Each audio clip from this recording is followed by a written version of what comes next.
Bueno, pues vamos a comenzar con esta porción bíblica de Juan. Vamos a procurar avanzar del versículo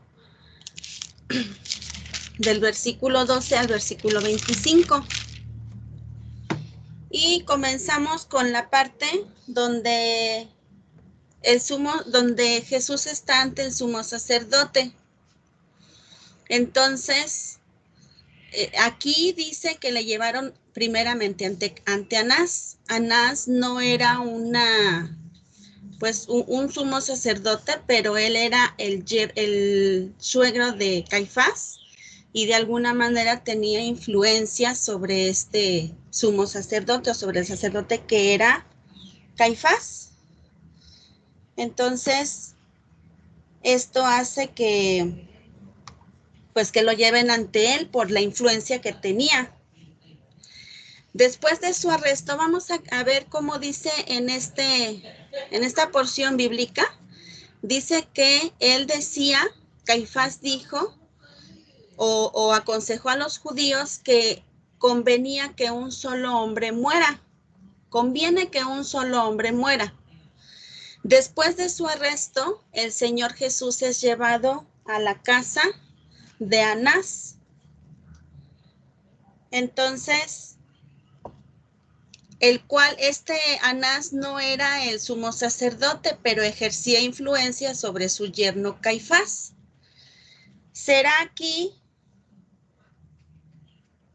donde el juicio injusto de Jesús iniciará y lejos de encontrar apoyo legal, solo enfrentará un juicio amañado, un juicio lleno de burlas que lo condenarán a muerte. Este pasaje donde vemos cómo los soldados romanos y los alguaciles de los judíos llevaron a Jesús a la casa de Anás, este pasaje es exclusivo del Evangelio de Juan, porque en los evangelios sinópticos, que son Mateo, Marcos y Lucas, no se presenta esta historia.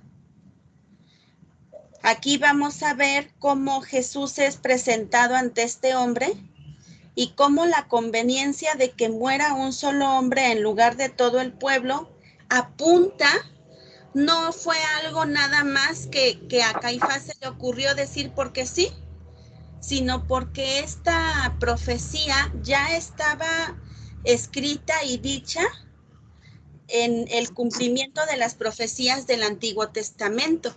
Ya estaba dicha desde el Antiguo Testamento. Entonces, quizá en un juicio injusto, en un juicio que vemos que no tenía por qué haber sido así, pues se está cumpliendo a través de la boca de un pagano, de un malvado, se está cumpliendo la profecía que se escribió en el Antiguo Testamento de que era necesario que un solo hombre muriera por todos. Bueno, Jesús es llevado ante Anás. Dice en el versículo 12 y 13, entonces la compañía de soldados, el tribuno y los alguaciles de los judíos prendieron a Jesús y lo ataron y lo llevaron primeramente a Anás porque era suegro de Caifás, que era sumo sacerdote aquel año. Vemos cómo después de capturarlo, estos alguaciles y romanos soldados decidieron llevarlo a Jesús primeramente ante Anás. De acuerdo a estos versículos, en medio de la compañía de los judíos de acuerdo a estos versículos, en medio de la compañía de los soldados romanos y los alguaciles de los judíos, había un tribuno, el cual era un oficial romano responsable de una legión romana.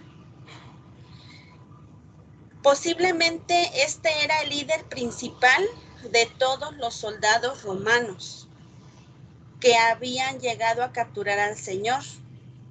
O sea, no mandaron a cualquier persona, a cualquier guardia o a cualquier soldado a apresar al Señor, fue alguien importante. Seguramente pensaban que el Señor era peligroso o no sé qué tenían idea, pero sí mandaron a alguien humanamente hablando, con una categoría importante. Entonces, estos decidieron que la primera persona a la cual tenían que llevar a Jesús era Anás. En estos versículos el detalle de que estos hombres ataron a Jesús como si se tratara de un criminal peligroso, porque ahí dice que lo ataron.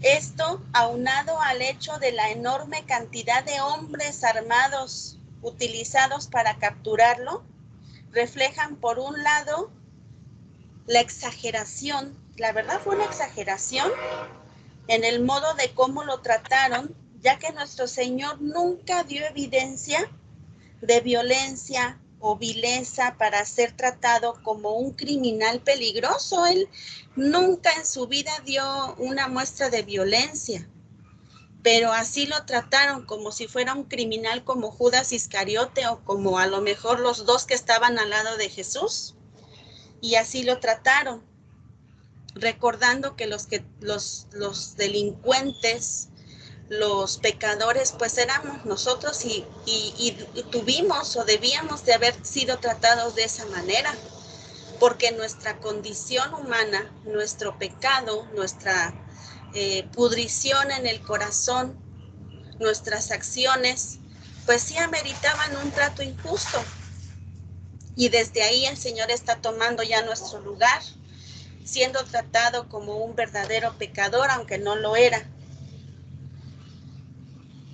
Pero por otro lado también vemos cómo las tinieblas embistieron con toda su fuerza y violenta en contra del Hijo de Dios.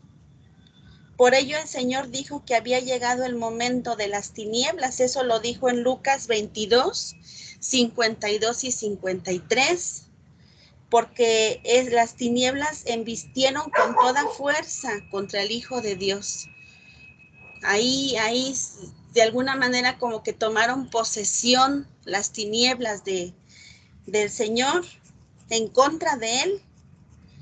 En Lucas 22, 52 y 53 dice, y Jesús dijo a los principales sacerdotes, a los jefes de la guardia del templo y a los ancianos que habían venido contra él, ¿cómo contra un ladrón habéis salido con espadas y palos? Habiendo estado con vosotros cada día en el templo, no extendisteis las manos contra mí, mas esta es vuestra hora y la potestad de las tinieblas. Entonces, ahí se ve como también, por un lado, lo tratan como un criminal, pero también por otro lado, pues se cumple esta situación, esto que iba a pasar el Señor, que iba a enfrentar, que las tinieblas iban a estar ahí, ¿verdad? Gobernando, se podría decir, por lo que iba a suceder. Fue primeramente ante Anás quien Jesús fue llevado, pero ¿quién era Anás? Bueno, Anás, investigando un poco, Anás fue sumo sacerdote desde el año 6 después de Cristo hasta el año 15 después de Cristo. Y ya fue después, luego, su yerno, luego fue depuesto por los romanos. Sin embargo, logró que su hijo Eleazar continuara en el puesto durante el año 16 después de Cristo y el 17 después de Cristo al año 36 después de Cristo.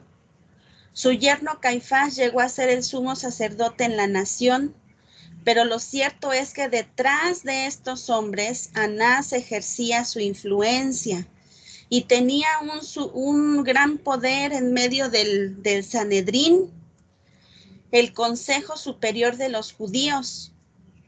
Por ello, o por esa razón, cuando Jesús fue capturado, la primera persona en la cual en la cual pensaron para llevar a Jesús fue Anás. Y por eso se dice en ocasiones que los sumos sacerdotes eran Anás y Caifás.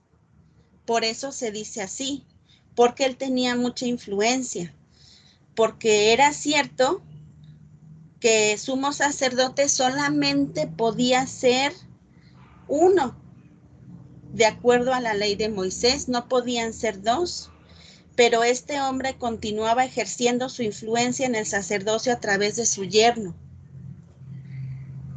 Eso está en Lucas 3:2. En Lucas 3:2 dice, y siendo sumos sacerdotes Anás y Caifás, vino palabra de Dios a Juan, hijo de Zacarías, en el desierto. Entonces ahí vemos que son dos sumos sacerdotes. Además, Anás era muy conocido en todo el pueblo judío.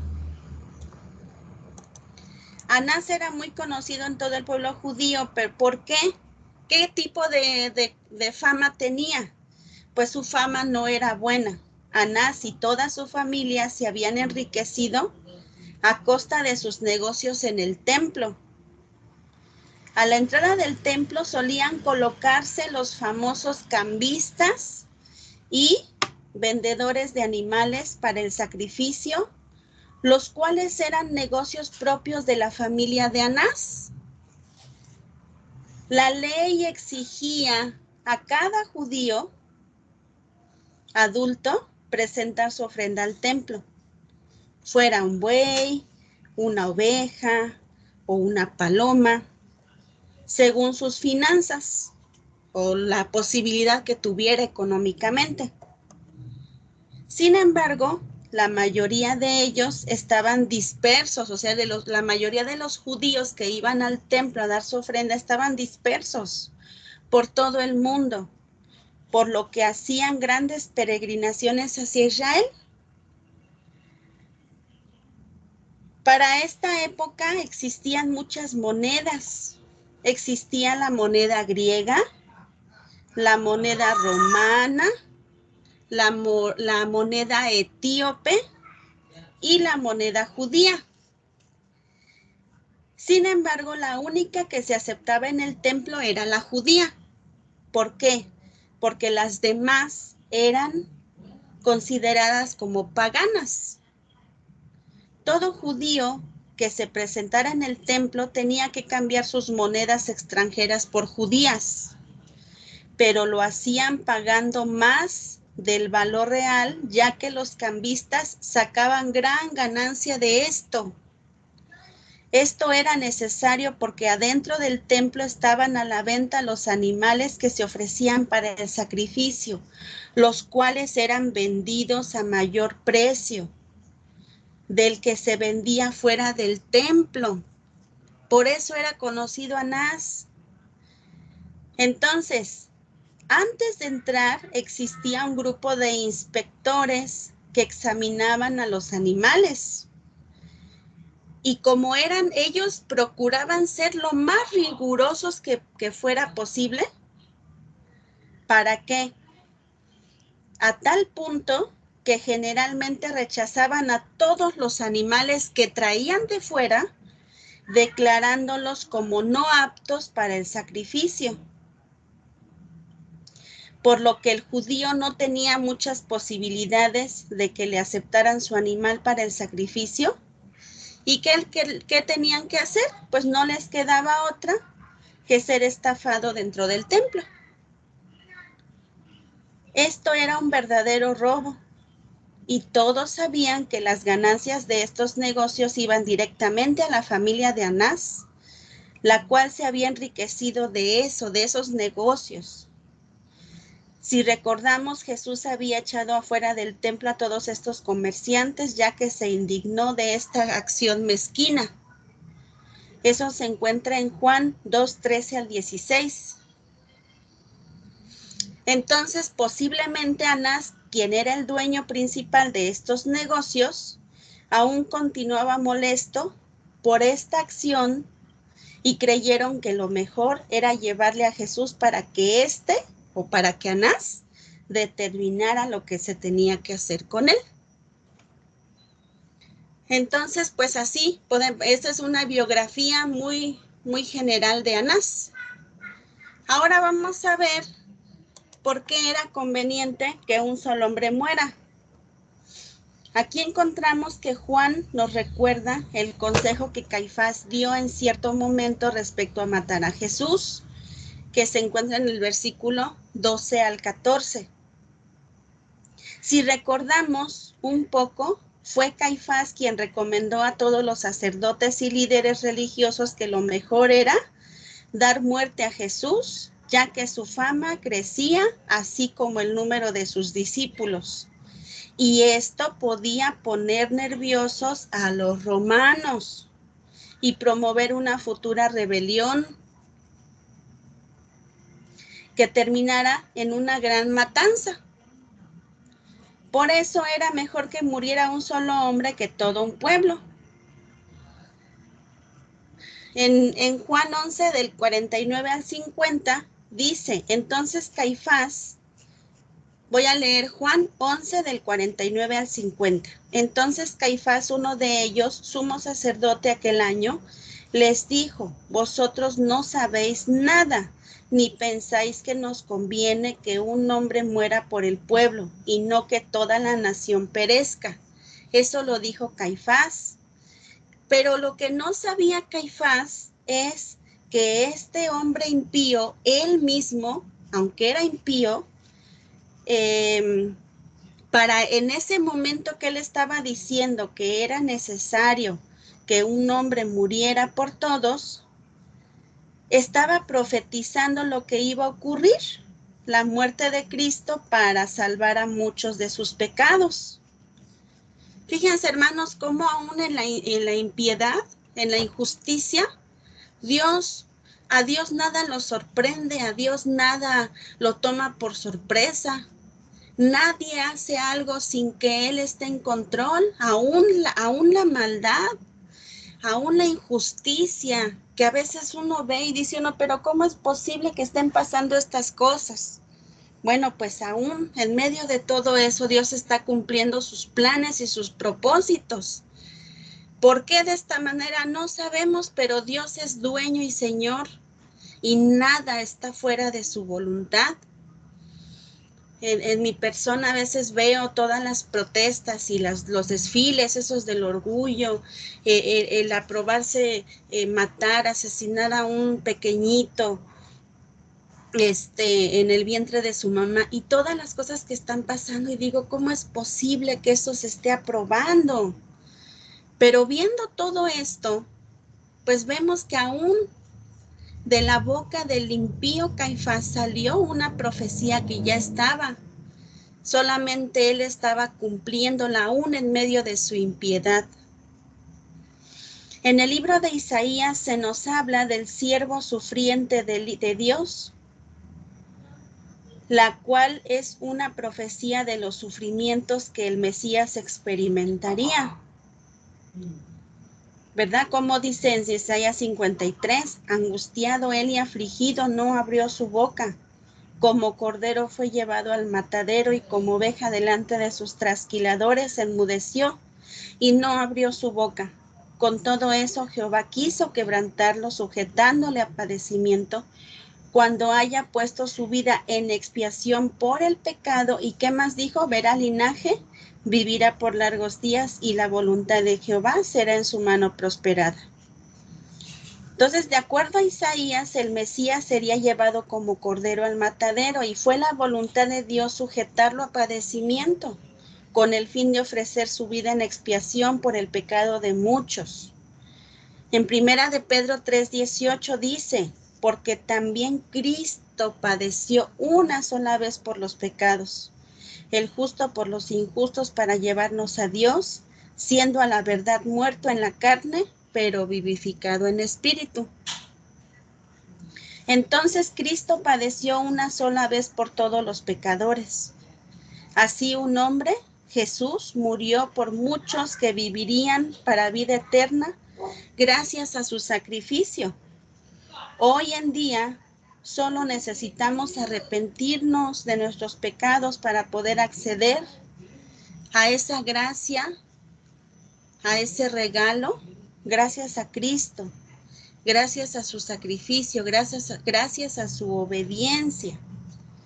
Quiere decir que podemos ver aquí en la imagen a un hombre mofándose de su autoridad, pero aún esa impiedad, en esa injusticia, Dios estaba obrando para que la escritura se cumpliera. Vamos a ver ahora, hablar acerca de continuar con Pedro en el patio de Anás.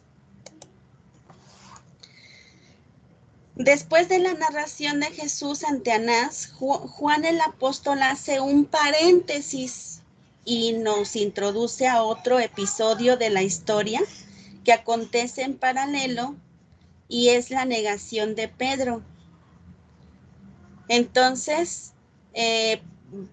aparentemente la historia anterior, o sea, el párrafo anterior quedó en pausa, pero para finalizar con la primera que sigue en Juan 18 del 19 al 24, porque ya después ya retoma otra vez del 19 al 24, retoma cuando Anás interroga a Jesús.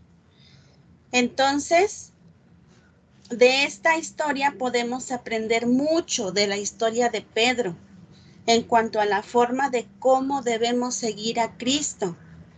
Y Pedro es un personaje que, si bien es cierto, cometió errores como muchos de nosotros, lo hacemos cada día, pero su amor a Jesús siempre sale a resaltar, y el hecho de que aprendió a levantarse de sus caídas para convertirse en un mejor discípulo. Creo que nos podemos reflejar muy bien en Pedro. Cuando yo leí y estudié comentarios y vi cómo Pedro, estudiando en los 4 evangelios, cómo Pedro lo siguió a Jesús, cómo hablaba, cómo era impulsivo, pues a veces me da temor a mí por mi persona, porque digo, bueno, quizá yo podría ser así, ser impulsiva, decir, hacer y estar, ¿verdad? Ahí en el templo, pero el hecho de que yo siga a Jesús, ¿lo estoy siguiendo de la manera correcta? ¿Soy honesta? ¿Estoy haciendo las cosas bien? Pedro sigue a Jesús de lejos. La historia de Pedro siguiendo a Jesús de lejos y su posterior negación es narrada en los 4 evangelios.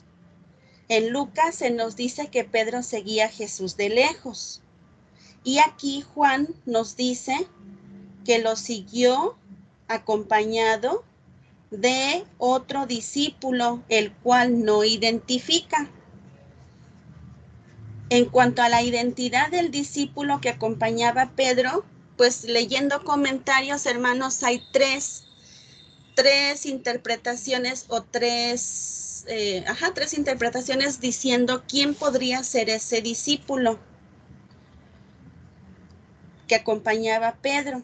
Algunos piensan que este discípulo era el mismo Juan, el que escribió el Evangelio, el autor del Evangelio de Juan. Los que afirman esto lo fundamentan al supuesto de que el padre de Juan y Jacobo Zebedeo llegó a ser un proveedor del pescado en la casa de Caifás, y que su hijo Juan era el que hacía las entregas. Así fue como Juan era conocido del sumo sacerdote. Sin embargo, hermanos, nosotros no podemos dar por hecho algo que no está en la Biblia y no se puede tomar como cierto. Lo único que tiene autoridad de credibilidad para creerlo es lo que dice la palabra del Señor. Lo demás son simples hipótesis. Nada más, no están confirmadas. Otra opinión al respecto es que este discípulo que seguía a Jesús y acompañaba a Pedro era Judas Iscariote, el cual ya era conocido de los guardias de la casa del sumo sacerdote, porque había estado visitándola antes de la captura de Jesús. Y también otros dicen que era Nicodemo, que era Nicodemo o que era José de Arimatea. Pero pues ellos no tendrían por qué perseguirlo a escondidas, porque ellos eran miembros del Sanedrín. Entonces, aquí no importa quién era, no es tan indispensable conocer ese dato. Entonces, este discípulo era conocido de la casa de Caifás. Es lo que nos dice la Biblia y Dios sabe por qué se reservó el nombre de quién era ese discípulo.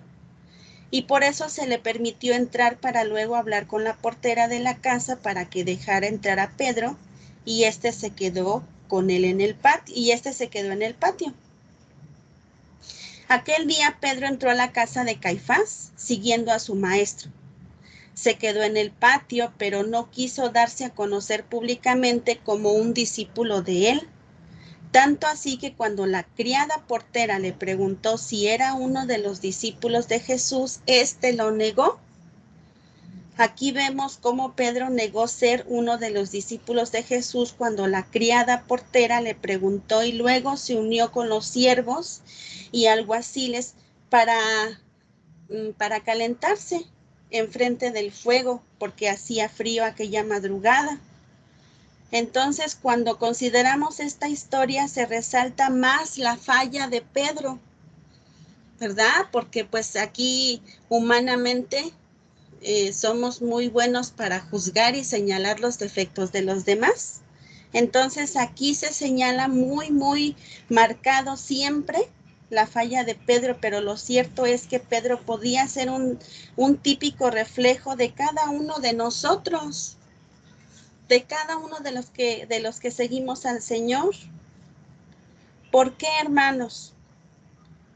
Porque puede ser un típico reflejo de cada uno de nosotros que luchamos por agradar a Dios en medio de nuestras debilidades, de nuestros defectos, de nuestros pecados, pues nosotros con el alma, ¿verdad? El espíritu desea obedecerlo, pero aún en medio de nuestras debilidades, pues ahí vamos, hermanos. Ahí estamos en el camino. A veces cayendo de rodillas, postrados hasta el suelo, por fallarle al Señor,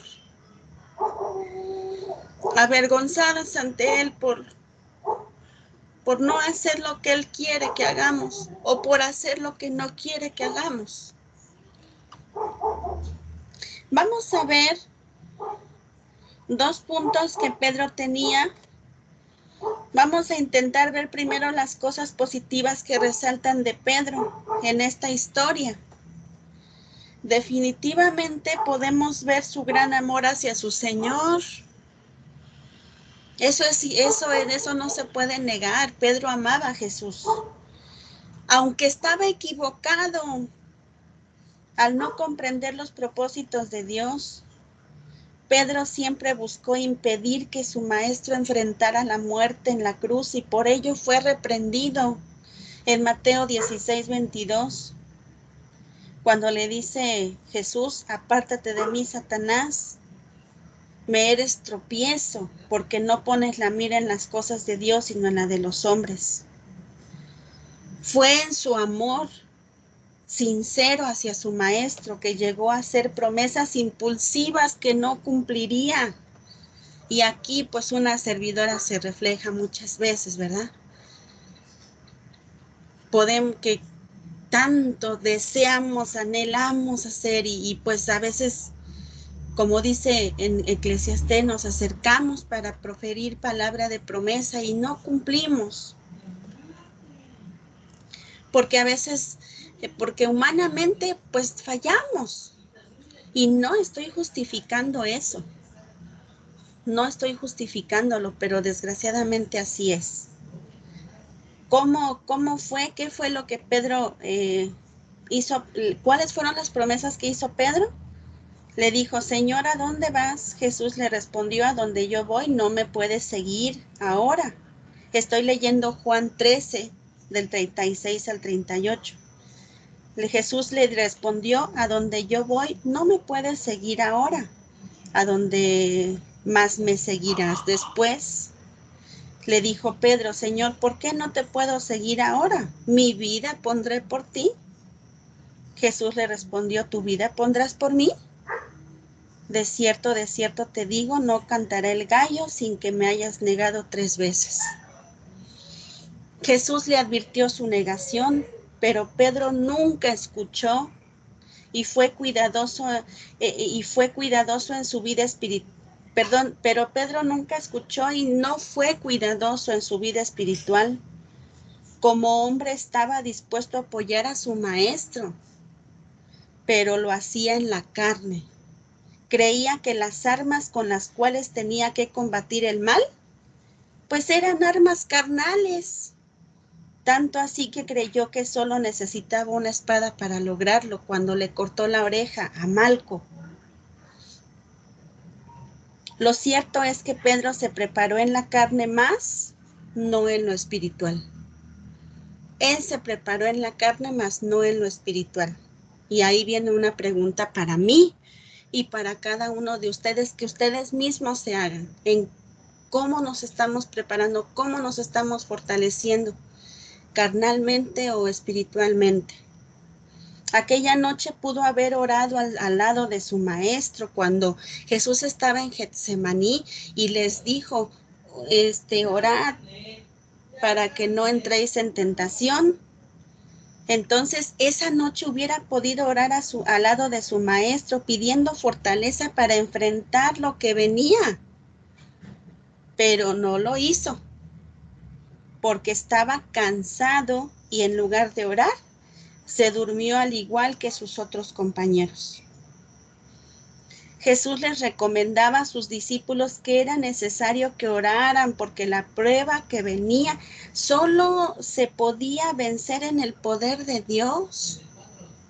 Hermanos, no hay de otra. Si no oramos, si no estamos estudiando la palabra, las pruebas van a venir y nos van a tirar y nos van a desanimar, nos van a amargar, nos van a hacer murmurar. No hay prueba que se pueda vencer sin la oración, sin la preparación espiritual. Pero sus discípulos no pudieron hacer eso, ya que estaban cansados. Se durmieron. Tanto ellos como Pedro estaban dispuestos, porque sí querían, porque seguramente amaban a su maestro, pero la carne era débil y flaquearía al momento de la prueba. Todo esto nos hace recordar que nuestros enemigos no son en la carne, son humanamente, tenemos enemigos y tenemos pruebas y gente que nos hace daño, pero ellos no son nuestros enemigos son espirituales. Nuestros enemigos no son en la carne, sino espirituales, y por ello Pablo decía que debíamos estar firmes portando nuestra armadura espiritual. Además, el apóstol Pablo reconoció que nuestras armas no son carnales, sino poderosas en Dios para la destrucción de fortalezas. Y las armas que son poderosas en Dios, humanamente son absurdas. Humanamente son 100% absurdas, porque así se ven humanamente hablando. Bendito sea Dios, que las armas del reino de Dios no son como las de este mundo. Son poderosas en Dios. Como dice un arma, no seas vencido de lo malo, sino vence con el bien el mal. ¿Cómo le voy a hacer bien a alguien que me está haciendo mal? Pues ese es un arma que Dios te manda con la que tú luches contra el mal. Que le des de comer a tu enemigo, que perdones, que no te amargues, que no anides amargura en el corazón. Al parecer, Pedro no consideró estos consejos espirituales. Sin embargo, a pesar de que los otros discípulos salieron huyendo, Pedro no, sino decidió seguir a su Señor de lejos, reflejando así su anhelo sincero de seguirlo. Y yo me hacía esta pregunta, ¿cómo estoy siguiendo a Jesús? ¿Yo? ¿De lejos, así como Él? ¿Estoy aparentando seguirlo? ¿Pero no quiero entregarme bien de lleno? ¿Por miedo al que dirán, por el temor a la persecución, por miedo a perder amistades, por miedo a perder clientes? Cada uno de nosotros debe de hacerse esta pregunta para sí mismo. podemos ver una sincera insistencia en el apóstol Pedro de querer seguir a su maestro. Sin embargo, como ya lo dijimos, su descuido espiritual no le dio la preparación para enfrentar las pruebas que iban a venirle por causa de su amor a Cristo, ya que cuando la criada le preguntó si era uno de los discípulos de Jesús, pues él lo negó. Entonces, él no estaba preparado para enfrentar la prueba que iba a venir por causa del Señor Jesús. Él no estaba listo. Me pregunto yo de mí misma, y cada uno de nosotros, ¿estamos preparados nosotros?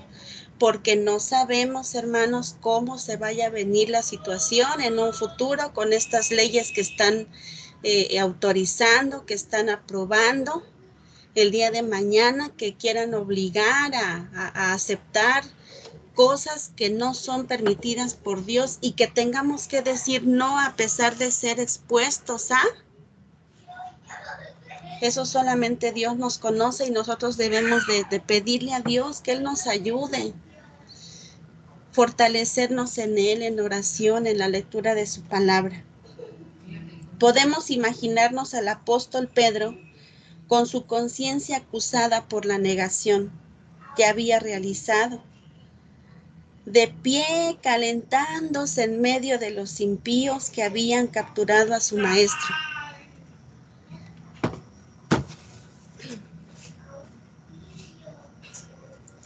Definitivamente,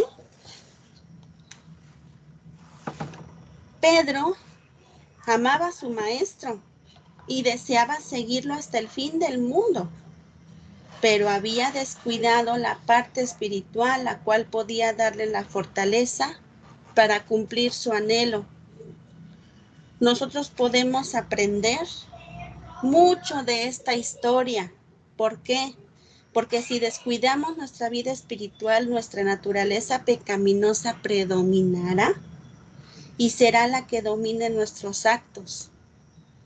Vamos a ponernos a pensar en nuestras reacciones y con esas reacciones no nos podemos engañar, hermanos. Podría yo engañarlos a ustedes, dar una cara bonita en el templo, hablando de mí, hermanos, hablando de mí, y decir, pues voy a dar una cara bonita ya, pero aquí en mi casa y ante la adversidad, ¿cómo reacciono?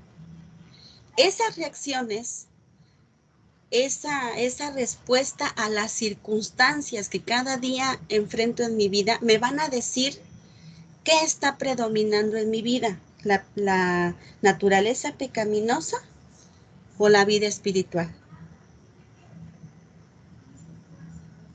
Entonces debemos velar y seamos cuidadosos, cuidando nuestra vida devocional, para que cuando vengan las pruebas podamos mantenernos firmes en el poder del Espíritu Santo. Porque nosotros yo podría, como les digo, engañar, pero yo no me puedo engañar porque yo me conozco y yo no puedo engañar menos a Dios. Entonces ahí se queda de tarea esa pregunta. Ver mi persona, no puedo estar pensando en ninguno de ustedes, yo tengo que ver por mi persona porque yo voy a dar cuentas a Dios de lo que yo haga o no haga. Cada uno de ustedes va a dar cuentas a Dios de sí mismos y tenemos que ser sinceros. ¿Qué está predominando en mi vida? ¿La naturaleza pecaminosa o mi vida espiritual? ¿O el espíritu? ¿O la voluntad de Dios? ¿Qué está predominando en mí? Terminando, vamos a ver cuando Jesús está en el patio de Anás. Después de narrar los acontecimientos relacionados con la negación de Pedro, Juan deja en pausa esta historia para continuar con la otra que ya venía relatando y que consideramos en los versículos que van del 12 al 14. Esta es el interrogatorio de Jesús ante Anás, que se encuentra del versículo 19 al 24. Como ya lo dijimos anteriormente, Anás había sido en el pasado el sumo sacerdote, pero ahora se encontraba depuesto de su posición como tal. Sin embargo, aún seguía ejerciendo su influencia en el Sanedrín, y para este tiempo su yerno Caifás era el sumo sacerdote. Entonces, bueno, vamos a ver la aplicación, la enseñanza de cuando Anás interroga a Jesús. Cuando Jesús estuvo enfrente de Anás, lo primero que éste hizo fue interrogarlo en cuanto a sus discípulos y su doctrina. Así dice en el versículo 19 de Juan 18. Es curioso ver el título con el cual Juan llama a Anás sumo sacerdote, cuando realmente el sumo sacerdote era Caifás. Sin embargo, ya dijimos que si bien es cierto que Caifás era el sumo sacerdote oficial, pero Anás ejercía su influencia detrás de él, y por eso a veces los autores bíblicos lo llaman sumo sacerdote. Esta pregunta que le hizo Anás a Jesús acerca de sus discípulos y de su doctrina, ¿a qué se refería? En cuanto a la pregunta respecto a sus discípulos, estos hombres se preocupaban porque la fama que Jesús había adquirido pudiera encender los ánimos de los judíos radicales, que esperan una excusa para iniciar la liberación de la nación y así organizar en su nombre a una revuelta en contra de los romanos. Posteriormente, si ustedes gustan, pueden leer Juan 11, 47 y 48. Bueno, se los voy a leer. Entonces los principales sacerdotes y los fariseos reunieron el concilio y dijeron, ¿qué haremos? Porque este hombre hace muchas señales. Si le dejamos así, todos creerán en él y vendrán los romanos y destruirán nuestro lugar santo y nuestra nación. Entonces la nación judía siempre se caracterizó por sus constantes rebeliones en contra de sus opresores. Y al estudiar el libro de los Hechos de los Apóstoles, podemos encontrar que se levantaron algunos hombres afirmando ser el Mesías, que condujeron a los judíos a pequeñas rebeliones, pero esas pequeñas rebeliones no tuvieron éxito. Eso se encuentra en Hechos 5, 34 al 39. Si gustan leerlo posteriormente, ahí vamos a ver cómo se levantaron algunos hombres que dijeron que eran el Mesías y condujeron algunas rebeliones, pero no tuvieron éxito. Ahí se encuentran Hechos 5, 34, 39. Sin embargo, el Señor no tenía ningún interés en organizar una resistencia armada en contra de los romanos. Ese no era su fin para el cual él había venido. También le preguntó en cuanto a su doctrina, quizás para encontrar en él alguna palabra por ahí que pudiera ser usada en su contra. Durante todo su ministerio siempre buscaron tentarle y hacerle caer a través de una pregunta difícil. Así lo hicieron cuando le llevaron a la mujer sorprendida en adulterio, que se encuentra en Juan 8, 4 y 5, o cuando le preguntaron en cuanto al tributo que se le daba al César, que está en Mateo 22, 17 al 18, o cuando le preguntaron acerca de la resurrección de los muertos, que se encuentra en Mateo 22, 24 al 28. También cuando le preguntaron acerca de cuál era el mayor de los mandamientos. Eso se encuentra en Mateo 22, del 25 al 36.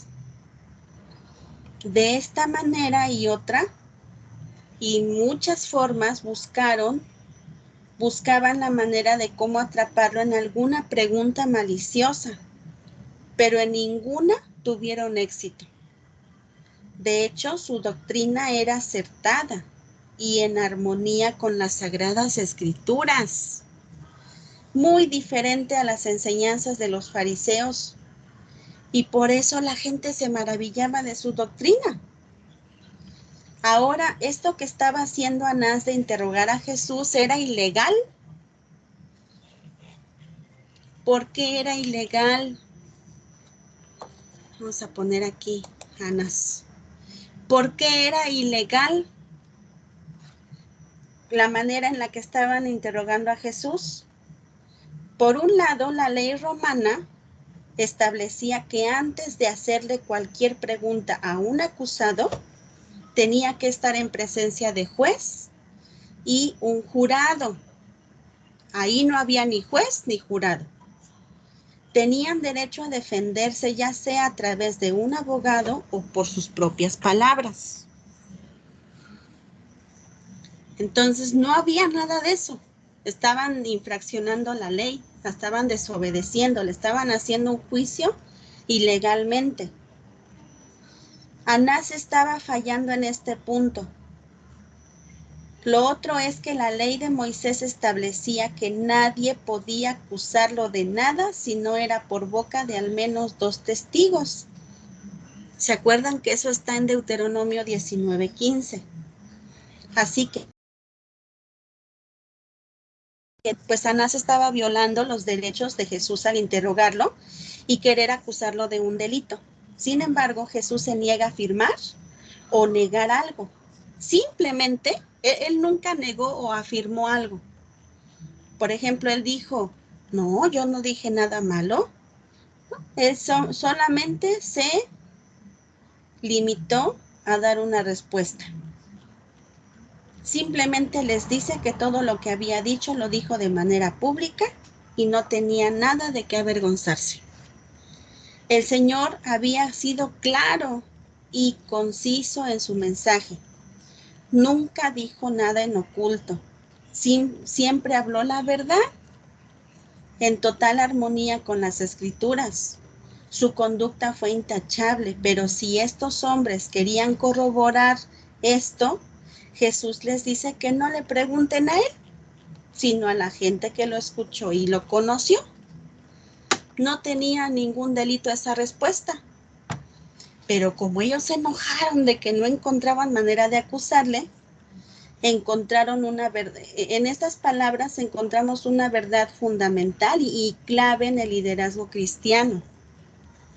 Quiere decir que un líder, más que nada un siervo, porque recordemos que los que están frente a una iglesia no son líderes, o sí son líderes, pero su trabajo es servir, porque así dijo el Señor Jesús, que están para servir, o estamos para servir, no para ser servidos, ni para estar queriendo enseñorearnos de la iglesia de Dios, porque no somos dueños, somos simples criados.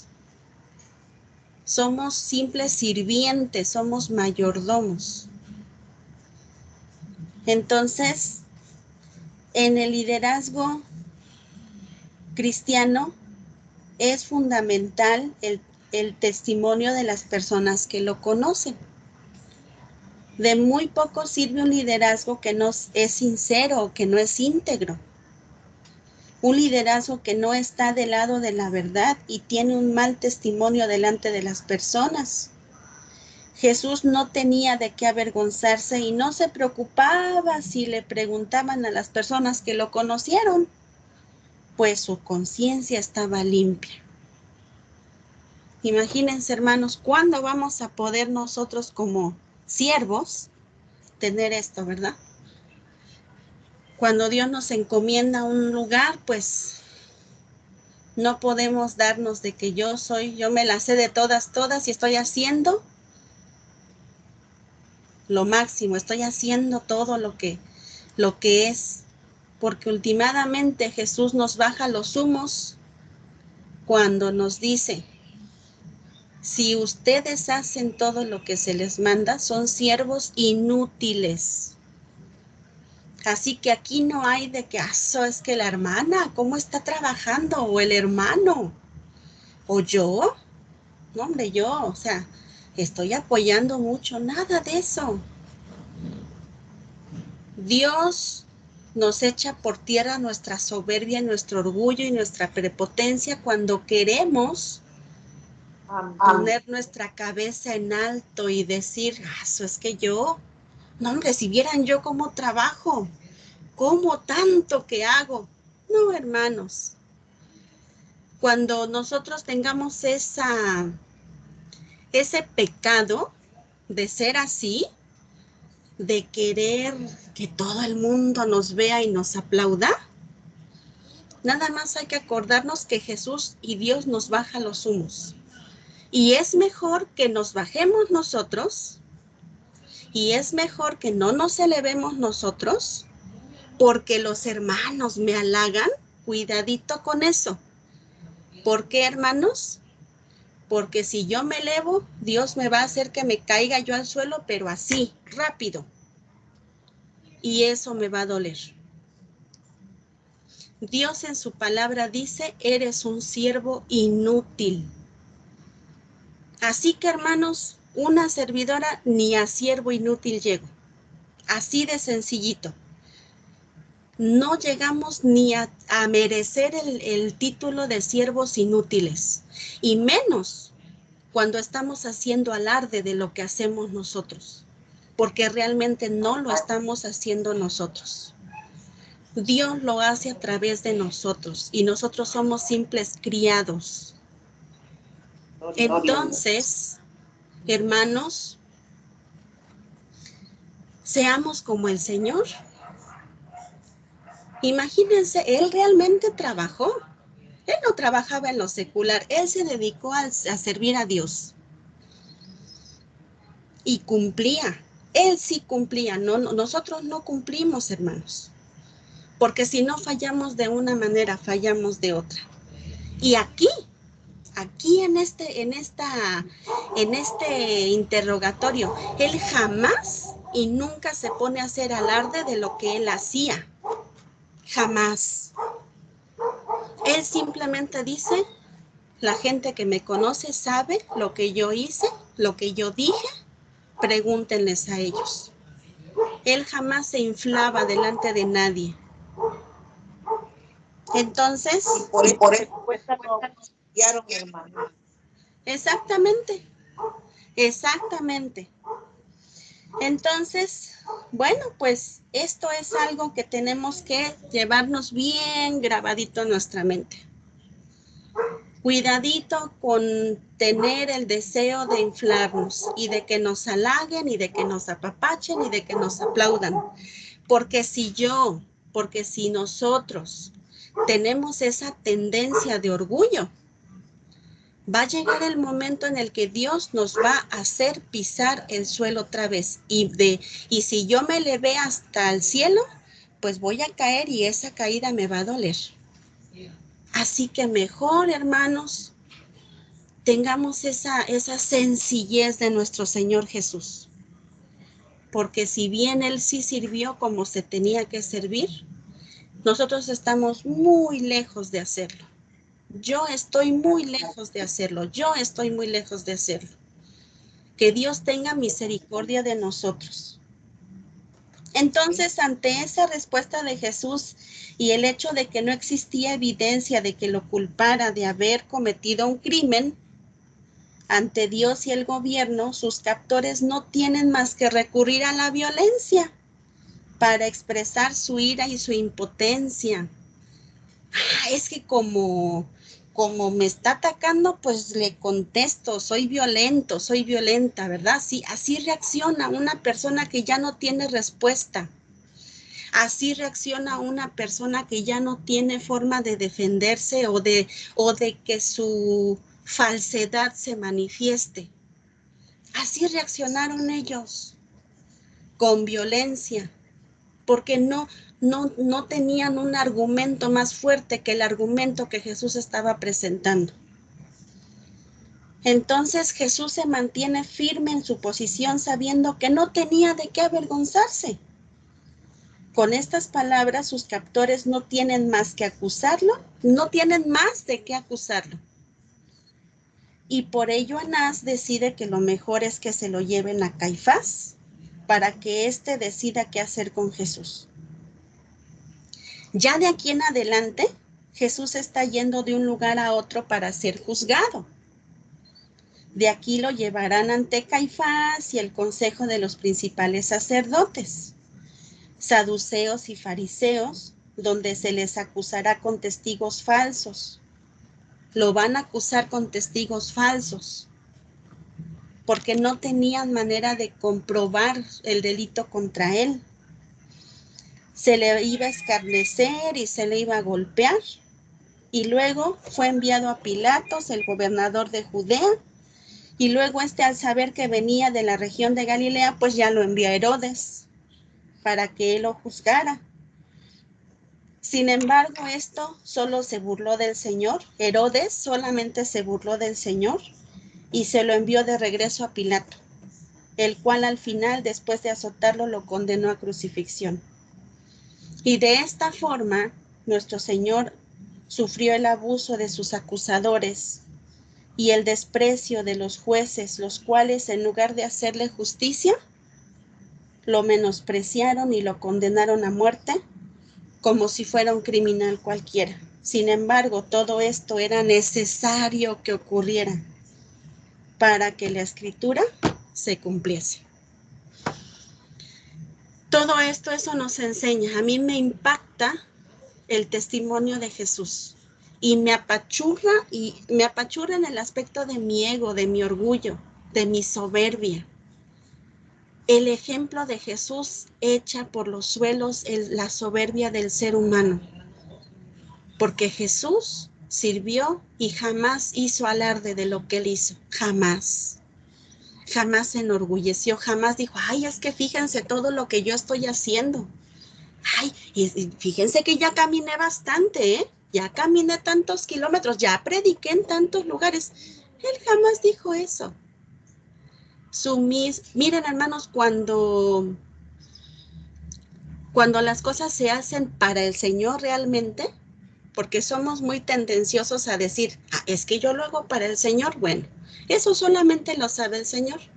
Cuando realmente se hacen las cosas para el Señor, no hay necesidad de hacer alarde de lo que se hace, porque los mismos hechos hablan.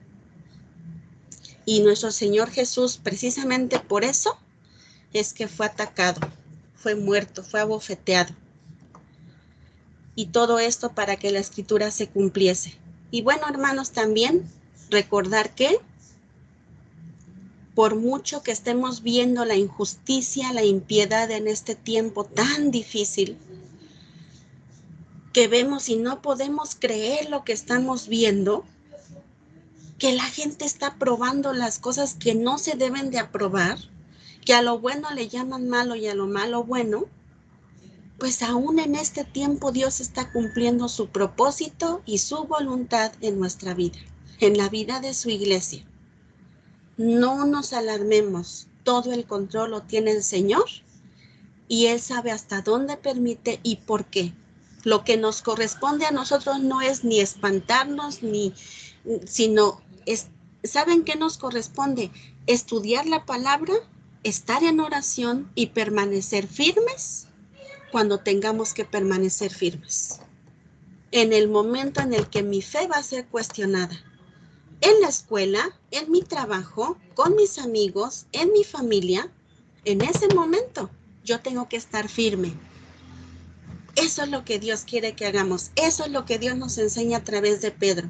Cuidar de nuestra vida espiritual para que podamos resistir en el día malo y después de acabar todo, estemos firmes. Dios les bendiga, hermanos.